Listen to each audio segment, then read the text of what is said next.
반갑습니다. 여러분, 프로토 교수입니다. 스포츠 모든 경기를 매일 분석 및 조합 픽 공유 중에 있습니다. 영상에 공개되지 않는 정보들도 정보방에 입장하시면 확인하실 수 있으니 참여를 희망하시는 분들은 영상 하단 고정 링크를 통해서 아무 조건 없이 자유롭게 참여가 가능하니 많은 참여 부탁드리겠습니다. 첫 번째 경기는 첼시 대 팰리스 한번 살펴보겠습니다. 첼시는 풀럼에게도 패하면서 점점 시즌 전망이 어두워지는 모습입니다.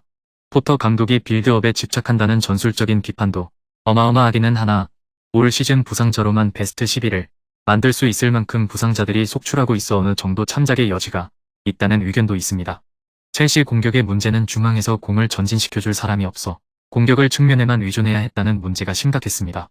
때문에 펠릭스를 영입해 온더볼 능력으로 중앙에서의 활로를 모색했는데 지난 경기에서 득점을 한 것까지는 좋았지만 다이렉트 퇴장을 당하면서 3경기 결장 징계를 받아버렸습니다. 이번 경기에서도 이 영향으로 측면에만 의존하는 단조로운 공격 전개가 이어질 것으로 보입니다.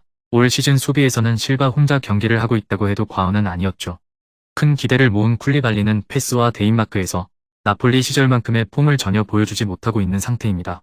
자카리아도 부상으로 빠질 예정이라 중원을 코바치치 마이너스 조르지뉴로 구성해야 하는 상태인데 조르지뉴의 수비 상황에서의 민첩성 한계는 명확한 편이라 압박을 세게 가져가는 유형에게는 약한 모습을 보일 수밖에 없습니다.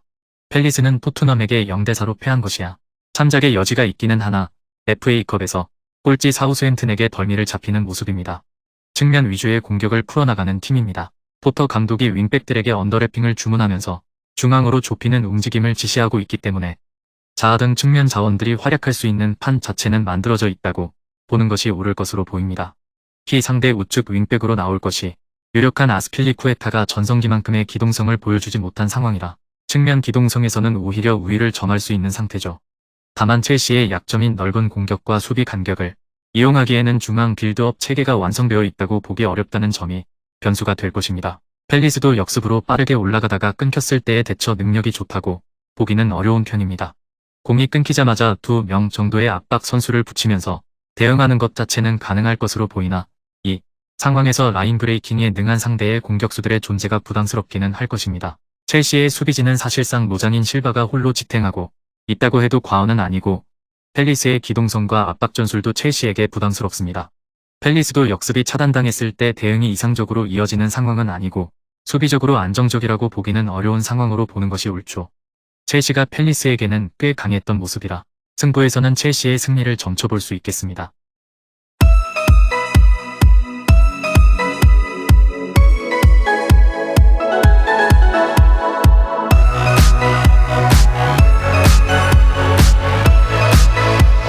두 번째 경기는 뉴캐슬 대 풀럼 한번 살펴보겠습니다. 뉴캐슬은 레스터를 2대0으로 잡아내면서 리그컵 4강에 오를 수 있었습니다. 주전들을 총출동시키면서 내친 김에 우승을 노려보겠다는 의지를 드러냈는데 체력적으로 풀럼보다 우위에 있을 수 있는 상황이라 선택한 것으로 보입니다. 최근에는 조엘링톤을 좌측 윙으로 배치하는 중인데 기존 좌측 윙이었던 머피가 상당히 부진한 모습이었고 스피드가 느린 번의 기동성을 커버하기 위해 좌측 위부터 강한 압박으로 리스크를 잡겠다는 의도가 잘 먹히고 있는 상황입니다. 올 시즌 11실점으로 리그에서 가장 적은 실점을 기록하는 등 전방부터 들어가는 압박의 효과가 상당합니다. 풀럼이 유기적인 트라이앵글 전형을 만드는 팀에게는 잘 대처가 되지 않는다는 점도 호재가 될 수 있습니다. 압박으로 상대 빌드업의 핵심인 선수를 압박해 턴오버를 유발시켜 빠르게 상대 골문으로 접근하는 방식을 생각해 볼 수도 있는 상태입니다. 풀럼은 미트로비치가 경고 누적으로 결장했음에도 첼시를 2대1로 격파하면서 호조를 이어갔습니다. 상대의 퇴장이 나왔기 때문에 운이 꽤 따랐던 경기였다고 할 수 있지만 미트로비치가 출전하지 않았을 때에는 여지없이 부진했었던 좋지 못한 징크스에서 탈피하는 데 성공했습니다. 다만 지난 경기 첼시의 커뮤니케이션 미스와 불안한 수비력이 상당한 영향을 미쳤음은 감안해야 합니다. 뉴캐슬은 첼시와는 달리 강한 압박으로 단단한 수비를 구축하고 있는 상태이며 풀럼의 장기인 역습도 압박으로 볼 방출을 막아버리면서 무력화시킬 수 있는 능력을 가진 팀이라고 보는 것이 옳습니다. 팀 내에서 가장 많은 찬스를 만들고 있는 안드레아스 페레이라도 압박이 들어왔을 때 판단력이 아직까지는 아쉬운 편입니다. 높은 라인이 문제가 될 소지도 다분하고 상대의 조직적인 빌드업에 대처하는 방식도 아직까지는 다소 아쉬운 것이 사실이죠. 지난 경기에서도 상대인 첼시가 트라이앵글 형성에 유리한 포에시언으로 나섰고 유기적인 움직임을 가져가자 경기 주도권을 다소 내주는 모습을 보여주었죠. 수비적인 면에서 뉴캐슬이 앞서고 있다는 것을 부정하기 어렵습니다. 풀럼이 전반적으로 유기적인 패스 네트워크에 대응하는 것이 서투른 타입이고 뉴캐슬의 전형이 공격 시의 측면에서 압박을 풀어나오는데 유리한 전형을 만들 수 있다는 것도 뉴캐슬 입장에서는 호재죠.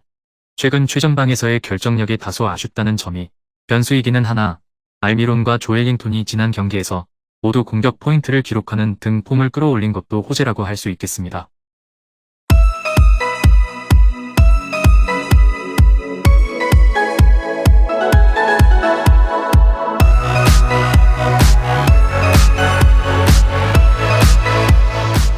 마지막 세 번째 경기는 토트넘 대 아스날 한번 살펴보겠습니다. 토트넘은 2연승을 달리면서 북런던 더비를 앞두고 분위기를 반전시키는 데 성공했습니다. 크리스탈 팰리스전은 의미가 깊은 경기였는데 18-19 시즌 이후 크리스탈 팰리스를 상대로 원정 승리가 없던 징크스를 깼고 손흥민이 오랜만에 골을 기록하는 등 답답했던 공격력이 뚫리는 양상을 보여주었기 때문입니다. 후반전의 경기력이 좋았던 것에 주목해볼 필요가 있습니다. 그동안 불협화음이 잦았던 페리시치와 손흥민의 동선이 정리된 모습이었고 케인이 아래로 내려오면서 공을 전개하는 역할을 하는 등 플레이메이커가 부재한 토트넘의 단점을 본인의 기량으로 메우는 모습이었다. 다만 팰리스가 측면에 비해 중앙에서의 플레이가 다소 미진한 부분은 있고 아스날의 중원 안정감은 상당히 좋다는 점에서 지난 경기와 같은 시원한 전개가 재현될 가능성이 크게 높지는 않습니다. 수비라인에서의 불안감은 여전히 잔존하고 있는 중 지난 경기 무실점을 기록하기는 했지만 그 이전 경기들에서 선제골을 연속으로 실점하는 경기가 10경기 연속으로 이어졌었기 때문입니다. 아스날은 여기서 이긴다면 최근 미끄러지고 있는 맨시티를 앞설 수 있는 상태입니다. 03-04 시즌 이후 처음으로 리그 우승을 차지할 수 있는 절호의 기회를 잡은 상태고 뉴캐슬전 0-0 무승부를 컵대회에서 바로 3-0 승리를 거두면서 만회했다는 점도 호재라고 할 수 있습니다. 웨데고르의 최근 폼은 상당히 좋고 제수스가 있었을 때는 아래로 내려오는 제수스의 플레이 스타일과 겹쳐 동선을 스스로 제한하는 듯한 모습이 있었는데 침투지향적인 은케티아와 호흡을 맞추자 활동 반경이 넓어지면서 본인이 가지고 있는 창조성을 잘 발휘하는 모습을 보여주고 있습니다. 마지막 리그 경기에서는 뉴캐슬을 상대로 공격진들이 별다른 모습을 보여주지 못했지만 뉴캐슬이 올 시즌 최소 실점 1위를 기록하고 있는 팀임을 감안하면 공격진의 부진에 참작 여지는 있는 편입니다. 살리바가 전반기에 폼을 이어가지 못하고 있다는 점은 다소 우려스러운 점. 브라이튼전에서도 어이없는 실수로 브라이튼의 추격골 빌미를 제공하는 모습을 보여준 바 있었습니다. 아르테타 체제에서 중용되고 있는 진첸코도 수비수로 기용된 경험이 적다 보니 수비 시에는 불안한 모습을 자주 보여주고 있는 상태. 라인을 높이는 아스날의 특성을 토트넘의 빠른 공격진들이 잘 공략할 수 있는 환경이라는 점도 우려스럽습니다. 토트넘이 직전 팰리스와의 리그 경기에서 공격진들의 동선이 정리되면서 대량 득점에 성공했고 라인을 높이는 아스날의 수비라인과 최근 좋지 못한 핵심 선수들의 폼이 아쉬운 상황입니다. 토트넘의 수비라인도 올 시즌 내내 문제를 드러낸 바 있었습니다. 최근 북런던 더비는 홈팀이 이기는 페이스가 지속되고 있어 공격진이 개선된 토트넘이 유리한 고지를 점할 수는 있습니다. 금일 경기들은 이렇게 알아보았습니다. 좀 더 다양하고 많은 정보를 원하시는 분들은 영상 하단 댓글에 링크 클릭 후 문의하시면 아무런 조건 없이 정보방 입장 가능하니 입장하셔서 정보 받아보시길 바라겠습니다. 그리고 영상에서 리뷰하지 않은 디테일한 정보와 조합픽은 매일 교수 정보방에서 공유하고 있으니 꼭 참여해보시길 권장드리며 이번 영상은 여기까지 하겠습니다. 시청해주셔서 감사드리며 늘 여러분들의 건승을 기원합니다. 감사합니다.